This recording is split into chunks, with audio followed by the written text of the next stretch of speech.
If you thought our last 3-team preview was a corker, this one is off the charts because we're looking at 3 of the biggest clubs in the land.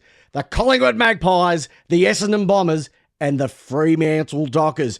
It's Peps, it's Tommy. We're back from lace out and we are going to hit you hard and fast with 3 previews that are going to blow your socks off. Tommy, the last preview that we did went off the charts, but I've been massively excited to rip this one out because when you're talking about 3 clubs that are on different projections, and if you have a look at the way they set themselves up for 2025, anything can happen with these 3 teams. But most importantly, it's great to have you back, and thank you for a cracking first lot of previews because it was awesome.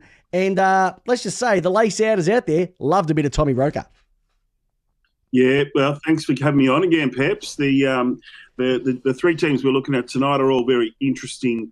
And there's some big question marks around them, but there's some definite exciting things for fans, and we've got a few questions that we want to ask, and certainly want to hear back from the fans after they watch it. I know a few things that came in from the last one. People were sort of worried about the Blues. A few of their fans were a bit concerned with the way that they were going to look, and I can totally understand that one. But we're looking at Collingwood Magpies. That's the first one that we're going to go with. I'm going to go a little bit of bad cop on this one because I'm a little bit worried about them. I can understand what they're doing from the movements in relation to their off-season pickups, etc. But the Pies in 2024 can say they were decimated with injuries throughout the year, but they didn't make it easy for themselves with the way that they shared the ball with each other. They were ranked 17th for uncontested possessions and effective disposals, which meant the Pies had to work tirelessly for every kick and handball, and when they got it, they butchered it completely.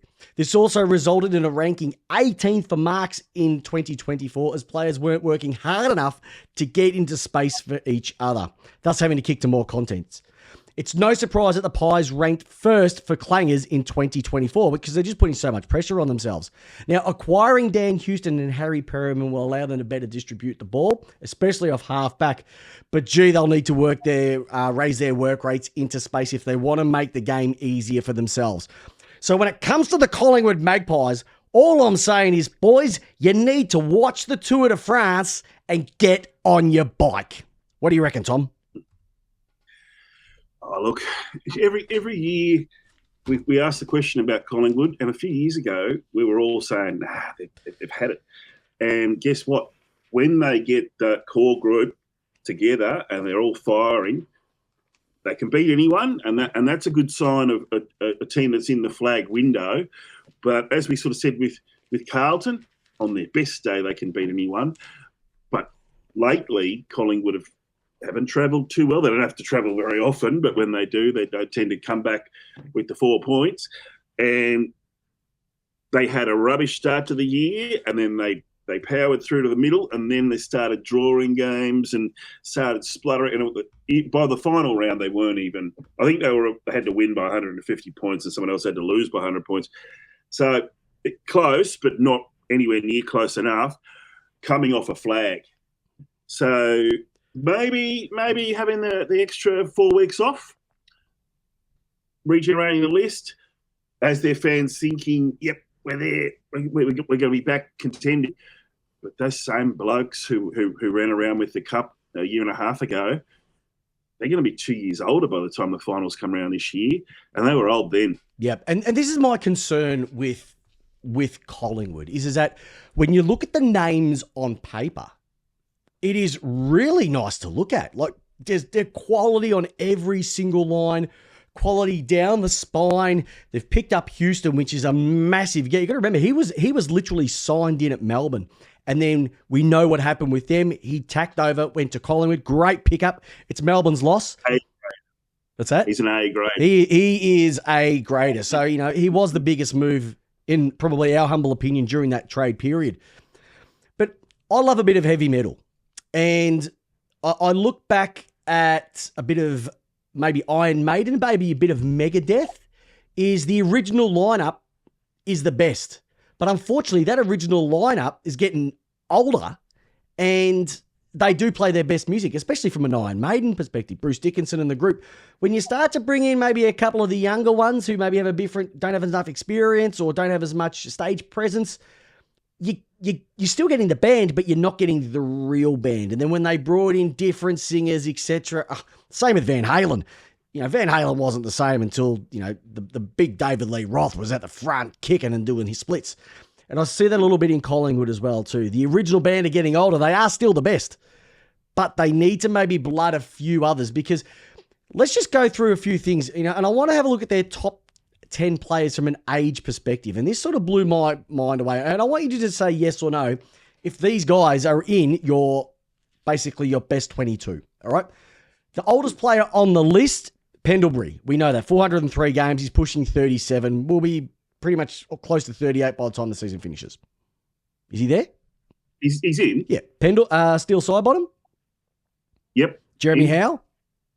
Has to be in. Yep. So Sidebottom and Howe, 34. Crisp?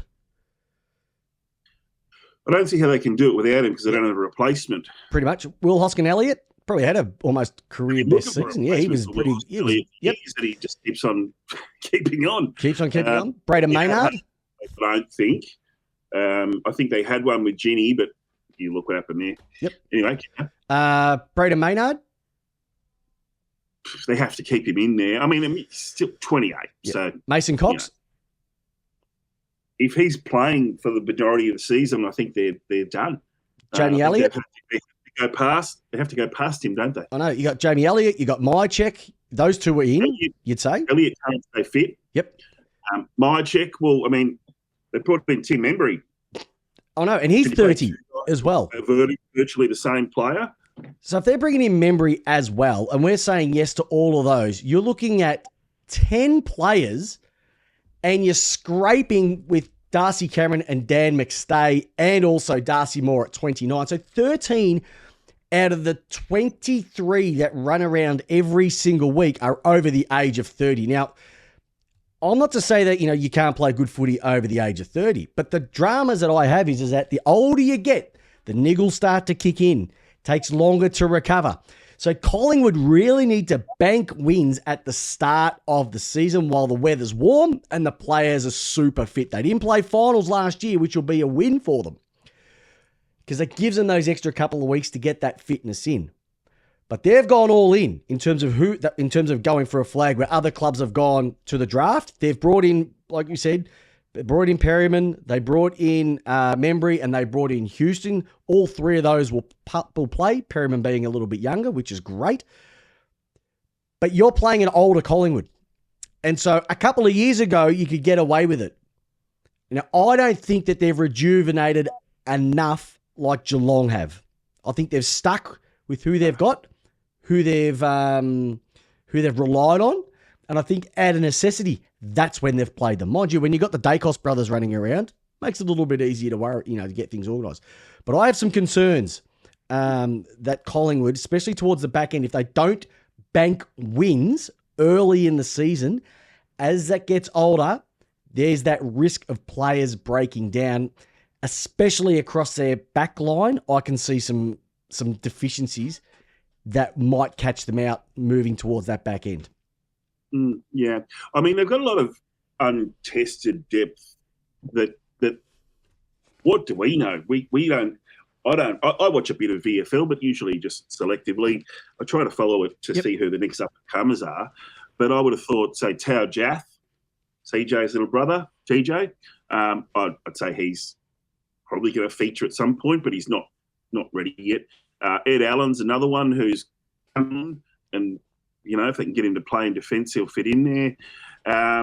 Reece McInnes is the one that they're looking to step up, but as a defender, not in attack. But their tall forwards and tall defenders are really thin, and no big names there apart from Darcy Moore. And he didn't have a great year last year because he had Nathan Murphy the year before that backing him up, and they had this really dynamic backline. And that's what won them the grand final against Brisbane, and what kept them in every game leading up to that. Yeah. And last year they had lost a bit of dynamism, but about all Darcy Moore could do last year was put his knee through people's backs and just about killed Petrarca and dogged big Jared Weirds big time, and he gets away with it too. It's not just that though. Like I don't think he plays accountable football. Collingwood supporters are going to say he does, but if you have a look at him last year, he didn't play on anyone last year. And there were times where Collingwood was screaming out for him to pick up the main forward, and he never did.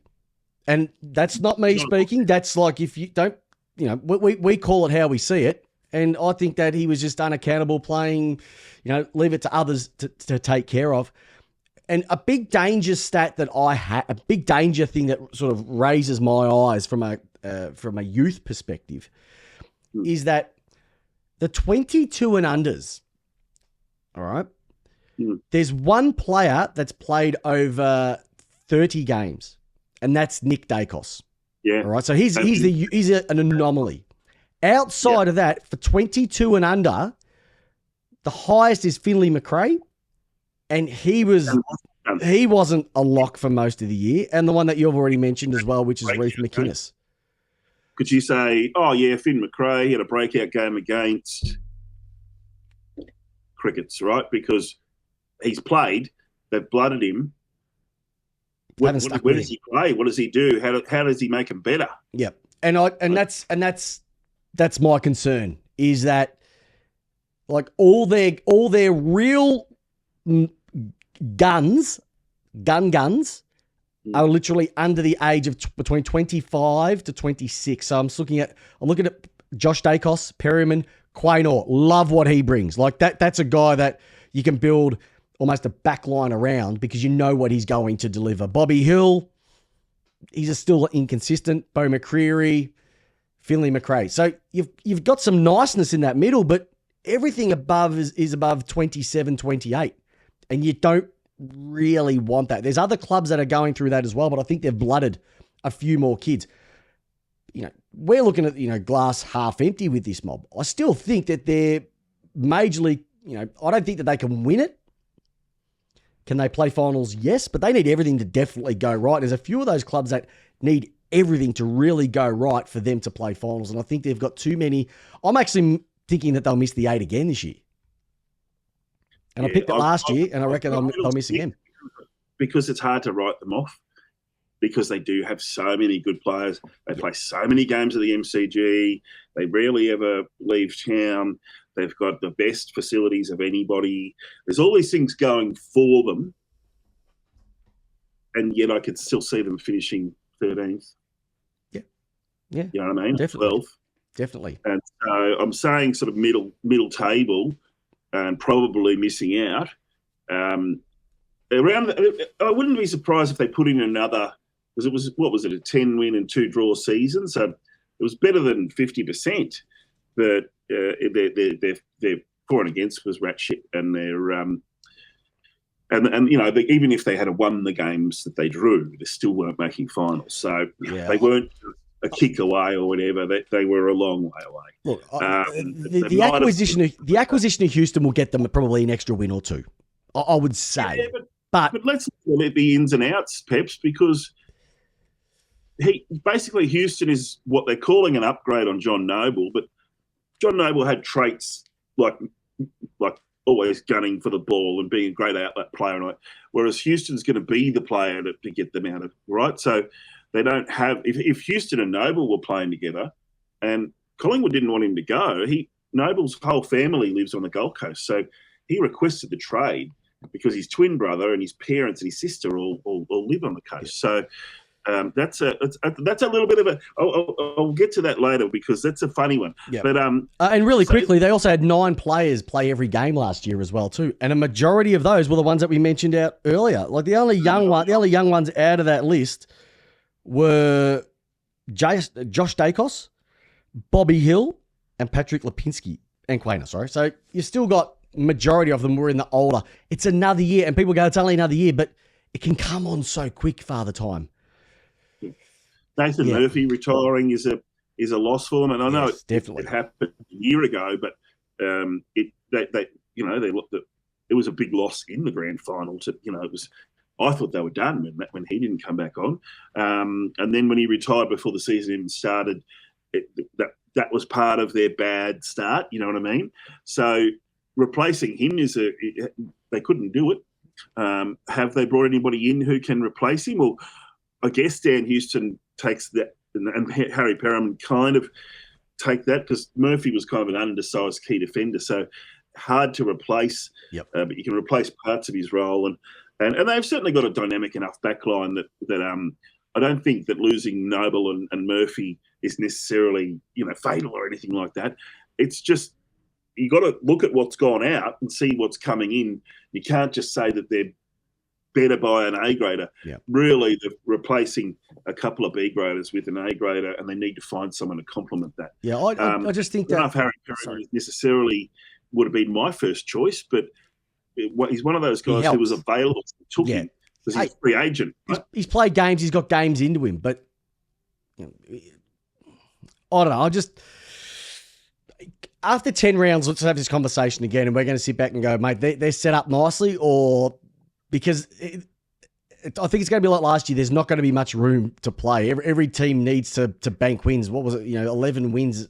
I think it was the lowest that anybody ever got after 11 wins was 14th. Like, it's never happened before. And I think we're going to have a very similar season where you're going to have 12 to 13 wins to get in there. And they'll want to start off on a flyer. My other concern is their goal-kicking side of things. I can understand why they brought in Membry. But when Bobby Hill's your leading goal kicker with 30 and Schultz is your next at 24, they're going to have to find someone to kick 30. Now, is Membry going to be that guy? My check was a shell of his former self. You could say due to injuries, etc. But so you know what I mean? Like, it's just those, a 1% here and a 1% there and 2%. It does add up, and they're the differences between winning and losing. And I have my concerns. I think they're going chips in. They're not going to go down dying. But I think that they're going to maybe get found out again this year. And yeah, I can't really see them making the 8, to be honest. Yeah, the goals are a worry. McStay's never really been a number one forward. He was traded as a number one forward, but he wasn't that at Brisbane, and they didn't miss him. No, they don't. So, in your eyes, in your humble opinion, what do you think? Do you think that they're not going to make finals this year? They are? I think it's probably 70-30 that they don't. Yep. But I'll give them a chance of making finals. Even if they make finals, I don't think that just yet. I'm not bullish on them at all, Peps. And last year I was still thinking, well, they won the bloody flag, and 4 years ago they were nowhere. So I have to leave the door open for them because of all that class all over the park. But I just think the one thing I will say is that they used to have about 10 A graders, and that was without Houston. And now they probably have about 4 with Houston. Because the A graders have gone back to B. I will say though, I do like watching a fully fit Jordan De Goey. You know what? I called him Jordan De Donuts or Jordan De Gooey for quite a while, but he just slims down and he can play some rock hard football. They're going to be okay, but they need everything to go right for them. And I tell you what, do you know who also needs to make everything go right for them is the Essendon Football Club, because look, there's a generation of kids that have never seen this club win a final. And there could be another generation of kids that are never even going to see them play finals. Yeah. I've got one question about Essendon before we get into them. Tell me one player on their list that any other club would be scared of. And when I say scared, like, oh shit, they're going to destroy us, we really have to worry about them.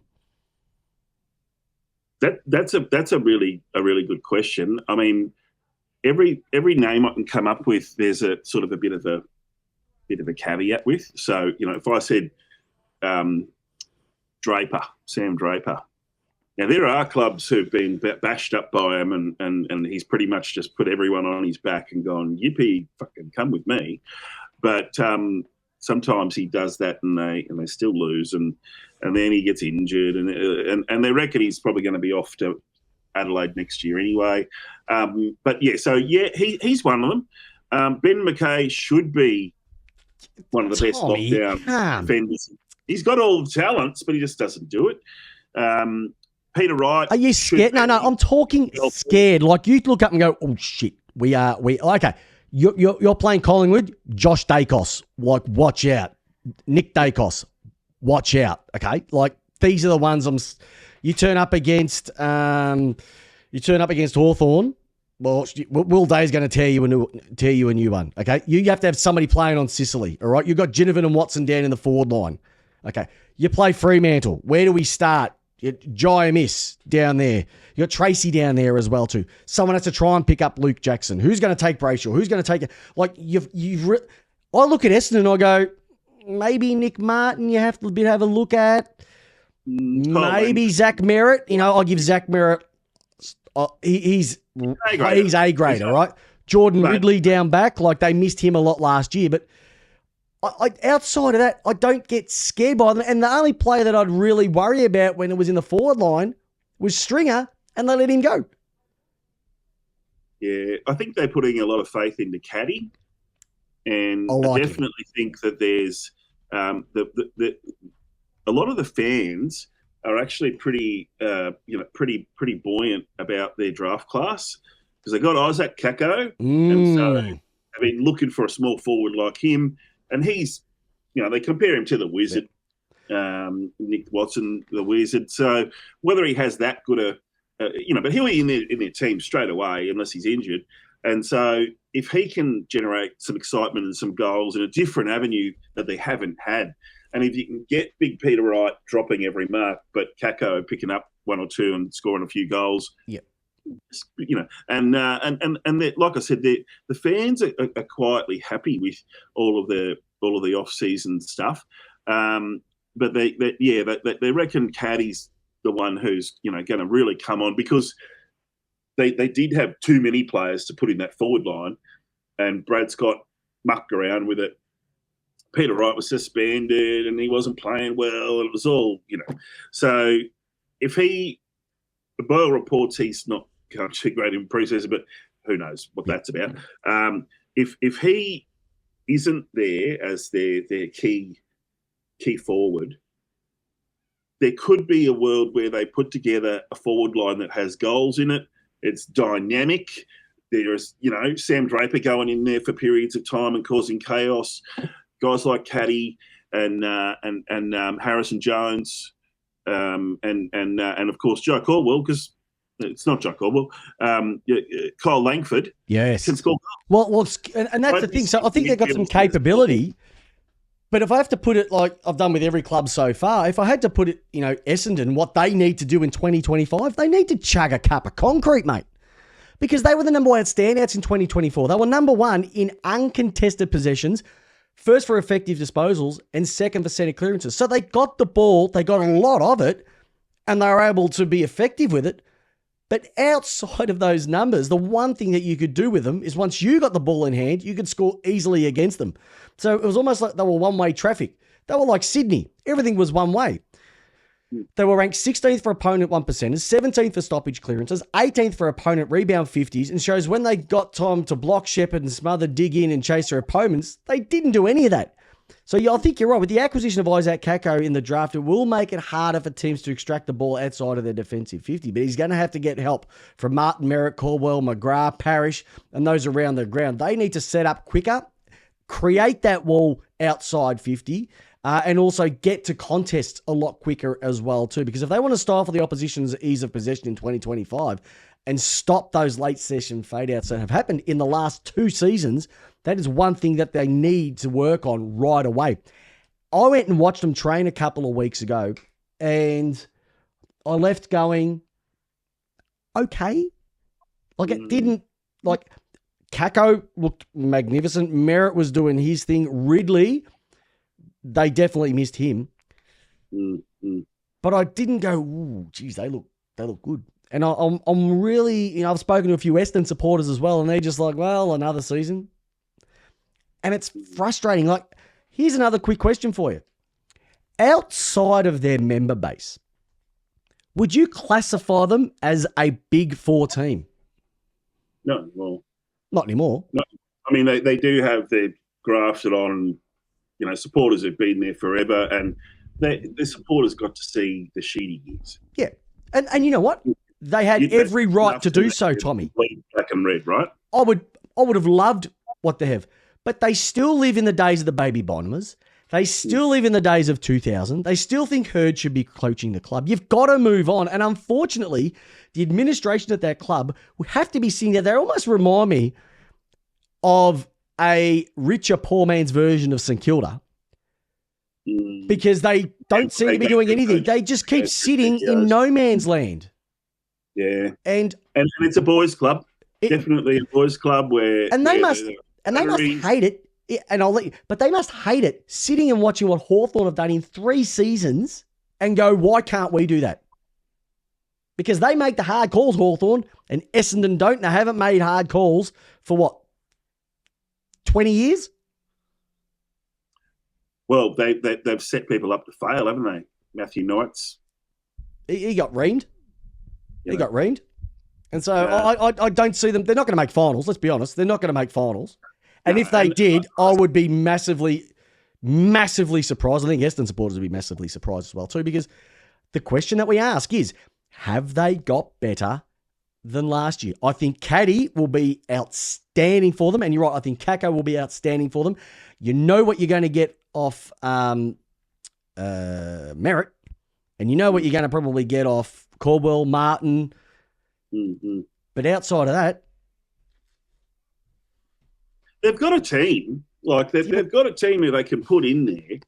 I mean, I said to you the other day that I think the Pies will be bottom 6, and I've switched out the Pies for Essendon because I realised that the reason I was saying I thought the Pies were going to finish bottom 6 is because the Suns have their number 1 pick. So the lower the Pies finish, the better for the Suns, right?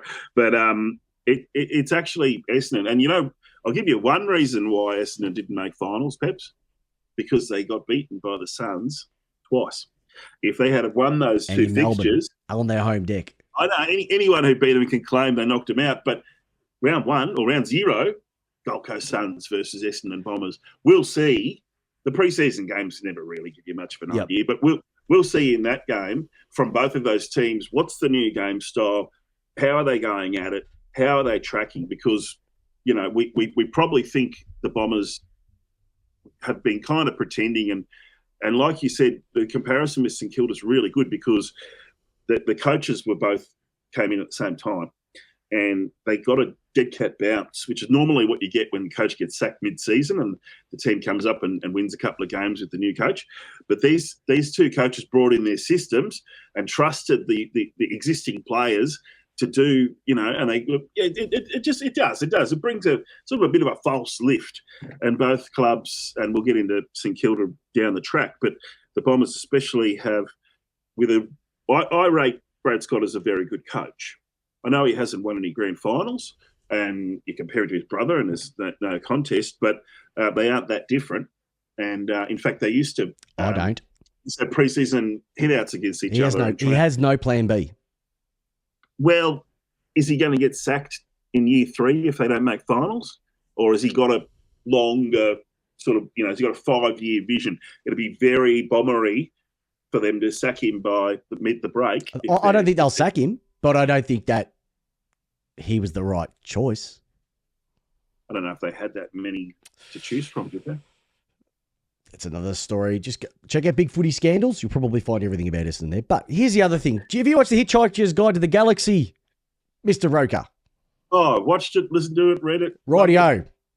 What is the answer to the ultimate question of life, the universe, and everything? 42. Exactly. Funny enough, that's the number of goals that Drake Stringer kicked last year. So where are they going to find another 42 goals to get competitive? Because you had Kyle Langford kicked 48. Then underneath that was Jade Gresham with 19. Peter Wright had 19. But he's only a goal a game player, Jade Gresham. That's what he brings. And Nate Caddy, 9 from so many games. I don't know.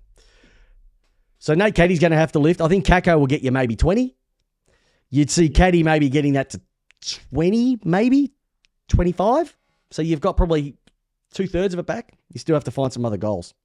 I feel like they're going to play Draper in a more forward ruck role rather than a ruck forward role and they're going to go with 2 rucks. And well, a lot of that relies on Nick Bryan, and if he can get on the park, great. But we were talking about drafts. Like when I went there, Cox was still running laps. It's like that draft that they had a number of years ago, where they had the 3 draft picks virtually in a row, and you see how they've turned out compared to what Port Adelaide did when they had their mega draft. It's chalk and cheese. They had to pay a lot for that, too. To get those they did picks as well too. So I've got a lot of concerns about Essendon. They're going to have 80,000, 90,000 members again. Hey, that's great, but you know what? You're not a Big Four club anymore. You're Big Four from a member's perspective, but you're not the Big Four. I think they've been kicked out, and I think Hawthorn have jumped back in. Hawthorn have jumped in as another Big Four club. I guess it's the one of the risks that you run when you're a mediocre club and you're not terrible is that you're not getting top 5 draft picks, and you have to pay overs to move up the draft board. Oh yeah, and your draft hand isn't too different to someone who comes 6th or 5th, and if you're making finals every now and then, it's even worse. But yeah, the players, if Carlton took this many years to recover and get back into contention after their snafu with the salary cap 20-something years ago, how many years is it going to take the Bombers to recover from their drug saga? Because it's really a gorilla on their back, isn't it? It is. It was a lot to lose, and the penalties were huge, and they feel like they keep on rebuilding for the fans, but I get maybe that. If they but have a look at North, right? I know North have gutted themselves, but they've just put kids in, right? North will finish higher than Essendon this year. Be an interesting watch. All right. Richmond, putrid. They won't win. They'll win 2 games if they're lucky. Give them 2 or 3. Give them 2-3 years. Who's going to be in a better position? Like that's the thing. Like they've cut the guts out and said, all right, we're going to cut the guts out and rebuild. I don't think Essendon have gone through a massive rebuild and just cut the guts out. And I don't think that they have the guts to do that. They cut a few players out, Peps, like, Heppel retired, but he probably would have gone around again if they asked him to. Nick Hine was delisted, and he played a lot of games for them the last few years. But they're not big names, Tommy. Like, they're not. Make them better if he's in or out, but do you know what I mean? Like, they've got guys like that. Jake Kelly retiring. I mean, he probably wouldn't be in the top 22 of most clubs, but a decent player, and just retired. Stringer's the big one to go. And for what they brought in, the fans are thinking, well, this is a good base. We might get 2 or 3 good ones out of this down the track. But they didn't even really bring anyone in, except maybe, Kako, obviously, maybe really quietly, Jackson Pryor, which is actually a really good story because his old man played for the Bombers and didn't quite make it to father-son. Yeah. So they've got a default father-son coming in. And when you're a fan, you like little stories like that. You do, but... And he didn't play because he was kept out of a flag-winning Brisbane team. And no one wanted to trade for him because everyone knew he'd get delisted. So there you go. I just think the concern is that when you look at their age profile, etc. I love everything. Mason Redman, fantastic. I think Will Setterfield, he's doing what he needs to do. Andy McGrath, regardless, I think he's been solid. Hasn't been like what you'd expect from a number 1, but that's just where he was picked. Did you think he was going to be? No, I didn't think I didn't see any real X factor about him.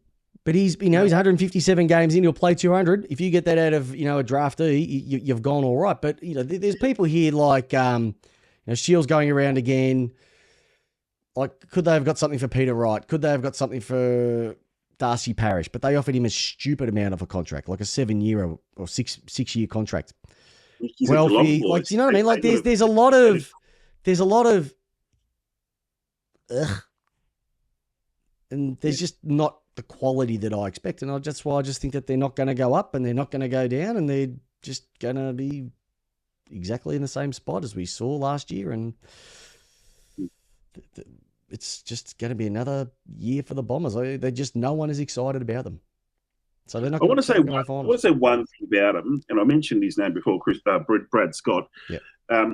Brad Scott comes from the Lee Matthews kind of, played almost all of his footy under Lee Matthews, and Lee Matthews played all of his footy under some of the great coaches. Yep. So he plays in that Hawthorn in the 80s, kind of Brisbane in the early noughties. He coaches like that. That's where he's gotten all of his sort of IP, as well as what he's developed. And he overachieved with North Melbourne. And I think that if anyone can do it to overachieve, it's Brad Scott. Yeah, but at least he had players though. That's the thing. He had some cream in that team. Yeah. He had Petrie. He had Del Santo. He had Boomer Harvey. He had Higgins running around. He had Archer to a degree. Like he had quality on that in that group. Goldie, McKay and Goldie, he brought with him. Exactly. So I just don't think that there's much going to go on with them. Unfortunately, it's the complete opposite when we talk about this team, the Fremantle Dockers, or AKA Flagmantle. Now, we've started with two teams that we've gone, mate, I am chips in on Fremantle. Don't worry about them. Don't worry about them making finals. They should be top four with the acquisitions that they've brought in this year, and just the way. So when I have a look at Fremantle, what they need to do in 2025 is they need to open the floodgates. Okay. So for everything that they did so right in their defensive stocks in 2024, it cost them more than they gained when they lost 6 of their 8 games leading at three-quarter time. They were 15th in metres gained, 16th for contested possessions, 17th for contested marks, and 18th in 1%ers. Tells me the Dockers preferred to play keeping off than British Bulldogs, and this needs to change in 2025. Now, Freo have the capacity to kick big scores, especially when you have the likes of Tracy, Amiss, Frederick, Jackson, and Sturt waiting in the forward 50 for Sarong, Brayshaw, and Young to provide silver service. You've also got to throw in a little guy named Shai Bolton. Heard he can play a bit as well. Longmire needs to open the floodgates, and raising that Freo tie will not only raise all output, but maybe raise their first ever premiership. I just look at what they can do. They've got number 1 for handballs, number 1 for disposals. They're a very high disposal team, but they've got to move it faster. And I think just having someone as simple as Shai Bolton in their team is going to make a massive difference to that forward line.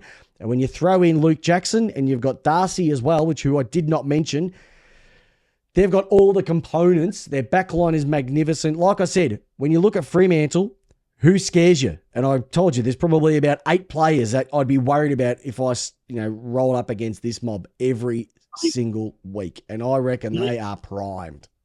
You're even a bit worried about bloody Nat Fyfe and Son Walters, when they're both past their best, but they're still champions, Yeah, they're still champions, but I'm not scared of Fyfe anymore. I'm not scared of Walters. I'm not scared of O'Meara. And that's the thing. Their 30-year-old players are Walters, Fyfe, and O'Meara. When we start going down, everybody else is under 30. So from an age profile perspective, they are Mickey Mouse. And all the guns are 28 and younger.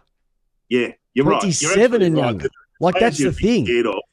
Compare that to Collingwood, where most of their guns are over 30. These guys, most of their guns are under 27. Well, the window's open. Oh, there's sweet spot, baby. You've got 4 or 5 years if your best players are in their mid-20s. Yep. And if you can continue to top that up, you might have more. So, yeah, they're top 4. They are top 4. Like they up into the top 4 from nowhere. They're the team. They're the ones. And you have a look. They brought in Shai Bolton.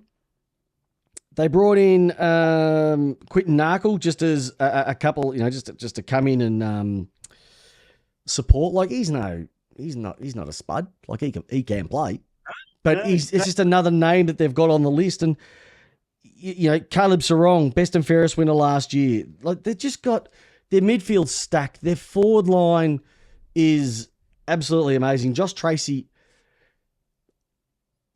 if everything goes right, he could be a smoky for Norm. Not for Norm, for the Coleman. Like he kicked 45 in only 15 games last year. And then you throw Jai Miss next to him. What, they're going to be dynamic. They're going to be so hard to beat, let alone, like, they're hard to beat anywhere in WA or in the Northern Territory. But they're just going to be so hard to beat. They've got so much to like about. And you know what? Longmuir has done the hard yards and deserves to get some of this. You know, they went to the draft. Yeah. They picked Sarong. They got Brayshaw. They got a miss. Then they topped up with who they needed to as well. They brought in Jackson. They've brought in Bolton. They are like, their top four. Top two wouldn't be out of the stretch either. That's how, and if I was talking to Duck from the Purple Rain, he would be Chubbs Farquharing right now, because that is how good they are looking. I've got so much confidence about them. I chatted to him when the Suns and the Dockers were playing in the first gather round. Yep. So we did a podcast together, Purple Rain, and that was great. So I got a bit of an insight there, because, you know, you don't go in blind. Two things, Peps. One is and they're very closely related. Actually, three things. Alex Pearce has pulled out of the Indigenous game. Yep. So, you know, so he'll be cherry ripe for the start of the season. Not going to risk him, but, you know, he's heavily involved because he's obviously got skill in both games, both sides of the field. Yep. But the ruck, okay? So two things, but they're really one. Luke Jackson is not going to be the number one ruck, and Sean Darcy's not going to start the season in the team. And so they're officially going with Liam Reedy, 204 centimetre, 24-year-old, mature age. They picked him up. And he's one of those stories where, you know, he's come into a club who, you know, there's three rucks in front of him, and now he could start the season as the number one ruck, with Luke Jackson playing the same thing that I was talking about with Sam Draper. More of a forward role, but also get it into the midfield, being that ruckman who can be, you know, sit him at full forward. You know, he's got a bit of energy, chuck him in the middle, and then he's going to get 10 clearances, and he's not going to get, let's face it, Luke Jackson is not an elite pure ruckman. Oh, I think he is. I think he just has to get the tap out. It's soon for me, and he's not big enough. But if they go the dual ruck, you got one giant.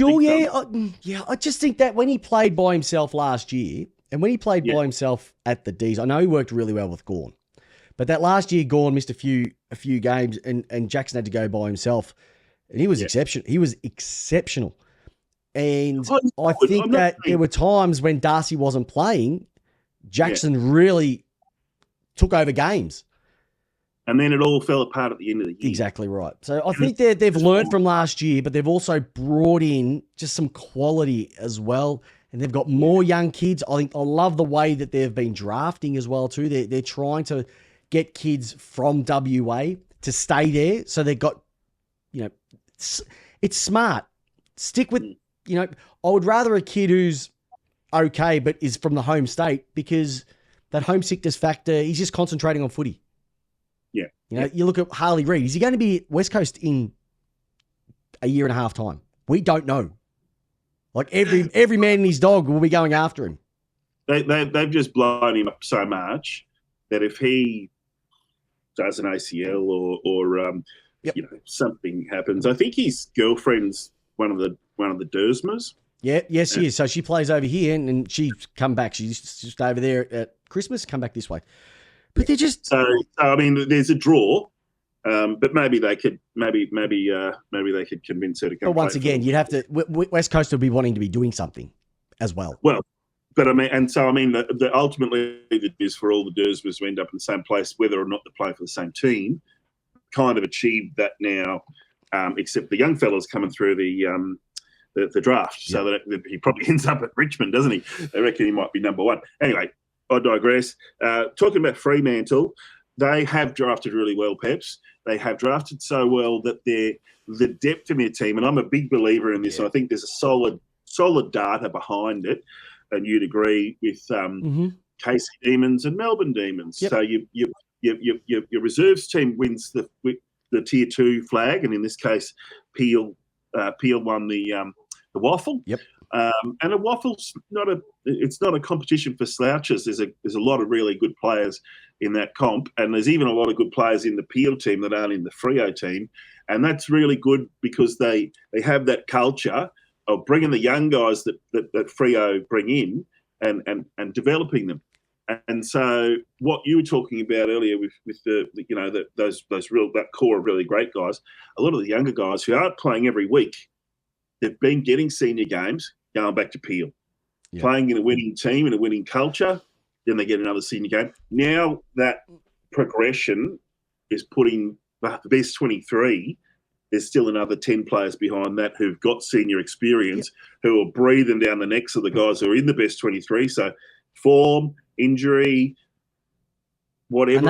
And they learn the Fremantle way. And so when something goes wrong, if Fife, they decide to rest Fife, you can see it happening throughout the year. We're not going to fly him over to Tassie. We're not going to fly him up to Brisbane.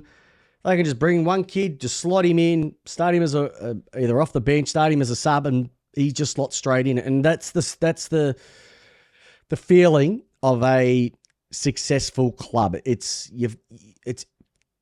They always say that your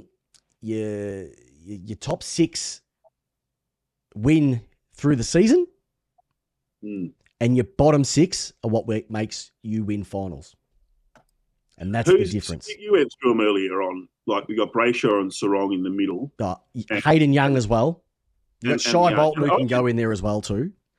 I don't think Will Brodie's done as a player. I think Freo needed him when they needed him, and then benched him because he's still got things. And he was one of those guys who he was killing everybody in the juniors, and that's why he was top 10 draft pick.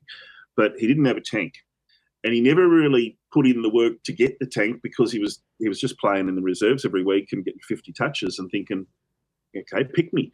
But JL's got a plan for him, and this is his year to say, I want that starting spot. Yep. I want to be put in there, and I want you to give me a role, and I'll do it because he's a clearance beast, and he can get in there and do all the tough stuff that Fife used to do. Because he looked really good as a replacement for Fife, but they don't seem to be able to put them both in. No. So where does Fife play? Forward? Can I say sub? Not a bad thing. I mean, a lot of the old stages have been playing sub. I reckon he's going to be. I don't think he's going to be a guaranteed week by week proposition now. It's a shame. Where do you play him? He's not a permanent forward. He's not a permanent back. He's not a permanent midfielder. He's not a winger. Too slow for that now. So unless he's going to be coming off for the small rotations off the bench, sub, like he's not a power forward. They've got too many of them already. I wouldn't be surprised if they use him sparingly through the year and maybe hold off towards the back. Like I said, they've brought in Shai Bolton. Like, I know two completely different players, but who would you rather have playing on a big ground, finals time? I'd be taking Shai because he's just younger, fitter, more dynamic. People can cover Fife. I don't think you can cover a Shai Bolton. But yeah, you got Stam Sturt, had a great year last year in front of goals. Luke Ryan, All-Australian. Caleb Sarong, All-Australian. You can understand why they went so hard a number of years ago for Jordan Clark. He didn't want to leave Geelong. They left that right to the last moment. So it's almost like all the people that they've brought in, it's almost a little bit Geelong-like. They've been very calculated and they've delivered in spades. And now all those little strands are going to mesh together and they are going to hang everybody out to dry. Now they're top 4 minimum, top 2 I'd expect. Well, one thing there, Peps, I mentioned it with the two Adelaide teams have got 13 games at the Adelaide Oval a year.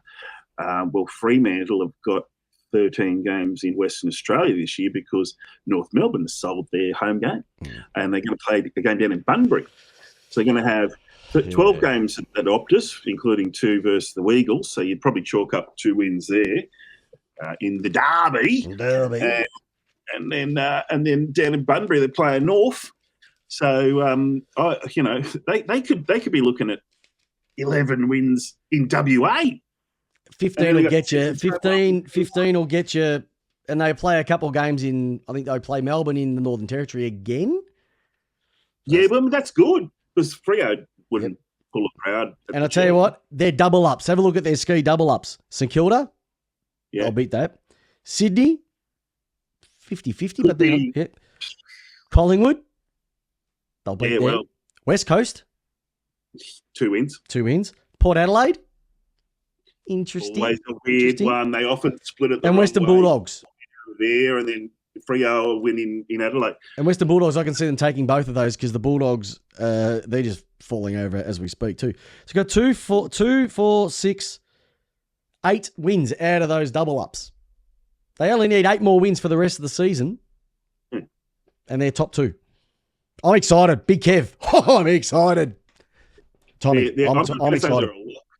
But they're up. They're arrow up. They are. And if you replace those 4 losses towards the end of last year with, say, 2 and 2, they were going to limp into finals and potentially get a home final because that bottom half of the top 8 is pretty close. As long as they don't do a doggies and fall over again and be up by 6 goals and fall in a complete heap like they did to the doggies a number of years ago, they'll be in good stead too. So now, before we wrap up, just one small thing, Tommy. Just a quick thing to the viewers out there. On our last video, 89% of our viewers weren't subscribed to the channel. And so I'm going to ask you a favour from me is to be a member of the channel. So all you have to do is just tap your subscribe button. And by doing that, just allows the channel to get bigger. And when we get bigger, we can get bigger guests. And we're doing it all for you as well too. So do us a favour, hit the subscribe button, and we'll deliver great content for you every single week, Monday nights, 8 p.m, with me and the J-Dog. But also, we've got a bucket load of these reviews, previews to come out for the rest of the year too. So it's lace out. It's how you want your footy. Hey, Tommy, can you believe we've just got another 3-team preview? Collingwood, Essendon, Fremantle. Going to go through the roof. Great work, my friend. Stay tuned. We're going to be rolling out the next 3 teams. So stay tuned. Subscribe to the channel. We'll drop it straight into your box as well too. Any parting words, Tom, before we wrap this bad boy up? Peps, I did subscribe. I think I've been on the show about 8 times, but I've never subscribed. No, I noticed there was a bit of an uptick in subscriptions, and we got a few hundred people who watched the first one. So if people are watching this one for the first time, go back and have a look for the other ones. The video was shit in that one. This one's a lot better. Trust us. Oh yeah, and we look sexier. Yep, we've even got the hot, and we don't have the hot filter on either. Hey Peps, I'm going to flip it around, and I'm going to ask you, how do you love your footy? I love my footy, Tommy. Lace out with you and me rocking out our 3-team previews. Have a great night, everybody. Hope you enjoyed the video. Stay tuned.